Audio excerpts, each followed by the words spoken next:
ГСП онлайн. Городские новости сейчас. Пятница, 18:00. Оперативно-профилактическое мероприятие под условным названием «Жилище». Представители миграционной службы совместно с сотрудниками ОМВД выявляют нелегалов.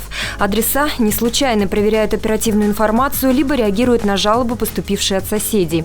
Подобные рейды проводятся с частотой не реже, чем раз в месяц. На этот раз обходят несколько квартир по проезду Дружбы и проспекту Космонавтов. То есть мы проверяем как граждан Российской Федерации, так и иностранных граждан. Основная наша цель, чтобы иностранные граждане жили по месту своей регистрации, соблюдали законы Российской Федерации, в том числе миграционное законодательство Российской Федерации. Россияне, которые регистрируют иностранцев, мы проверяем на предмет фиктивной регистрации.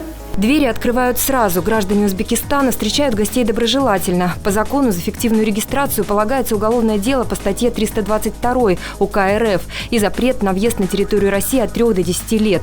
Но на этот раз с документами все чисто. Сотрудники миграционной службы заверяют, нелегалов в Ухте не так уж и много. Чего не скажешь о россиянах, регистрирующих иностранцев из ближнего зарубежья, не проживающих по предоставленным адресам.